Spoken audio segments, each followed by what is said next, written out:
UFC 300 is this Saturday, and these are my early prelim and prelim predictions. So, starting off the card, which just goes to show how stacked it is, you've got Davidson Figueiredo versus Cody Garbrandt now. Davidson Figueiredo, as we all know, is the former flyweight champion, has recently just made the move to bantamweight, and arguably had one of his career best performances against Rob Font.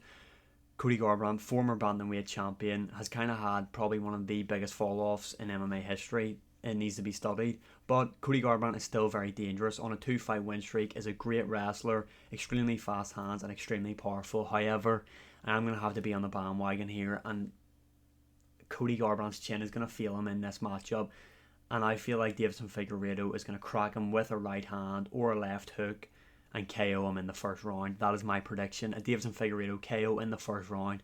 And I'll add something else in for you.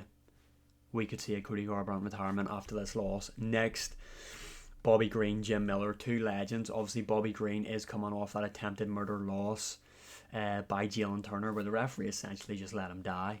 So many unanswered shots to the head. It's going to be interesting to see how Bobby Green comes back from that, considering the fight only took place in December, and the guy pretty much, like I said, so many unanswered shots to the head. I don't know what the fuck that referee was doing. Jim Miller, obviously a legend, has been on 100, 200, and is now going to be on 300. Bobby Green, in my opinion, is going to be able to keep this standing for large portions of this matchup, where he's going to box the face off Jim Miller.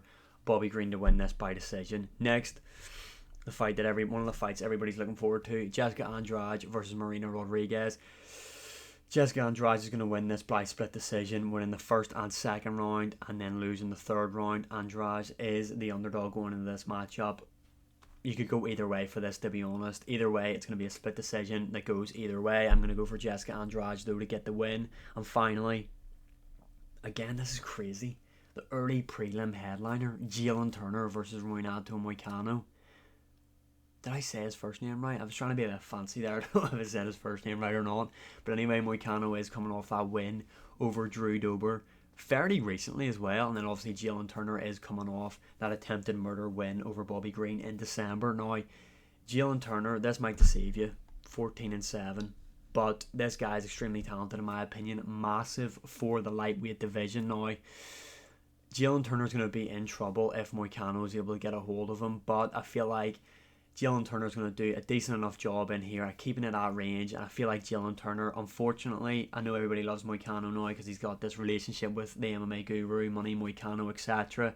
But Jalen Turner is going to TKO him in the later stages of the second round, early third round. That is my prediction. Moving on to the actual prelims themselves, we've got Sadiq Youssef, Diego Lopes. This is a sleeper matchup, to be honest. A lot of people are sleeping on Sadiq Youssef, though. I think he's extremely well rounded, in my opinion. Obviously, you've got Diego Lopes, who is arguably the most thought of prospect, or highly thought of, I don't know. What am I trying to say? I was trying to become fancy there. He's a really fucking highly thought of prospect, Diego Lopes, in all of MMA. He's definitely top 3 prospects the UFC have. Obviously made his UFC debut, nearly beat Movsar Evloev in a really, really close matchup that he took on short notice. I'm so itchy. It looks like there's something fucking wrong with me. I'm so itchy. But yeah, Diego Lopes, in my opinion, is going to win this matchup. I think Diego Lopes is not going to be able to find the finish. Unfortunately, a lot of people are predicting that. I feel like this is going to be a close enough matchup. Like I said, I rate Sadiq Youssef, but I don't know how he's going to look after coming off this 5-round war with Edson Barbosa. Money, I've had to put money on the line. Diego Lopes, decision is what I'm going to go for. Next, we have got Holly Holm versus the debut in Kayla Harrison. Now, question number 1. How's Kayla Harrison making this weight? I don't believe she's going to make weight. That's kind of my prediction. I feel like Kayla Harrison, if she makes weight, which she looks like she should be on the fucking Mr. Olympia stage. Let's just be honest. But anyway, so Kayla Harris, Holly Holm. Holly Holm is used to be, has been in this position before, being a massive underdog in a women's MMA matchup, which is high stakes. Holly Holm, I believe, is 42. Kayla Harrison, obviously very decorated. She's a gold medalist, I believe. She obviously has a very lengthy career in the PFL at 16-1. If Kayla Harrison is able to implement her grappling, which I honestly think she'll be able to against Holly Holm, Kayla Harrison will win this by decision, in my opinion. Now, if Holly Holm is able to keep this standing, in terms of betting, itchy nose. In terms of betting plays here, I'd go for Kayla Harrison by decision, or just Kayla Harrison. No, not Kayla Harrison money line. I'd probably do double Kayla Harrison by finish or decision. But I'll be looking at live odds here, because if Holly Holm is able to keep this matchup standing, I do not rate Kayla Harrison's stand up. I'd be going in on Holly Holm to win. But yeah, in terms of just picking my prediction now, Kayla Harrison if she makes weight. Then we have got Calvin Kattar coming off that knee injury. He's been out of the cage for 2 years, I believe. I think the last seen him was, 2022? I think was the last time we seen him. And obviously you've got Aljamain Sterling, the UFC bantamweight GOAT, making his featherweight debut now. Aljamain Sterling is coming off that loss to Sean O'Malley, which was a KO loss, however, fluke. However, he's taken enough time off, in my opinion. I feel like Aljamain Sterling, if he cannot get Calvin Kattar down, will get finished. I'm just being honest. I'm probably one of the only Aljamain Sterling fans out there. However, if he can't get Calvin Kattar down, Calvin Kattar will finish him. I don't rate Aljamain Sterling's stand up highly, to be honest, and I rate Calvin Kattar's. Now, Calvin Kattar, we don't know how he's going to look after this knee injury, how that's going to affect his grappling, his takedown defense, his balance, etc. I see this matchup being fairly boring, to be honest. I see Aljamain Sterling controlling him up against the cage and just controlling Calvin Kattar on the mat. Now, Aljo has said he is looking to get the finish. He thinks he's going to get the sub in the second round.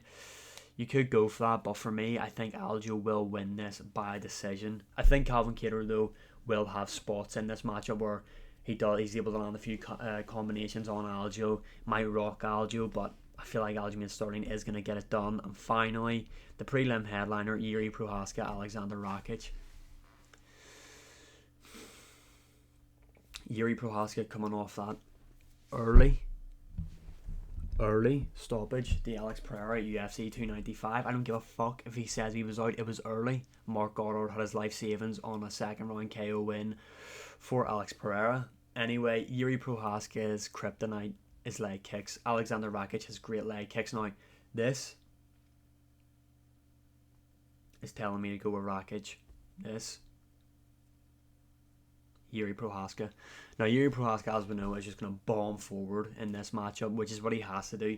He cannot be against the cage, because I have a funny feeling that Alexander Rakic is going to leg kick and just clinch and hold Jiri against the cage for a large majority of this matchup.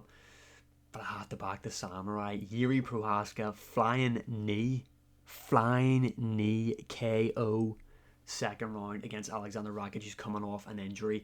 Alexander Rakic, fuck you. Jiri Prochazka, flying knee KO. So yeah, those are my early prelims and prelim predictions. Before I forget, I'm going to be live for UFC 300 on YouTube doing a watch along this weekend, so be there. You don't want to miss it. I'm also going to be live on TikTok for it as well. Social medias are linked above, as you can see on the screen. And as always, like, share, subscribe, comment, all that good stuff. It really helps out. Let me know who you think is going to win the early prelims and prelims in the comments below. UFC 300 main card predictions drops tomorrow. See you again.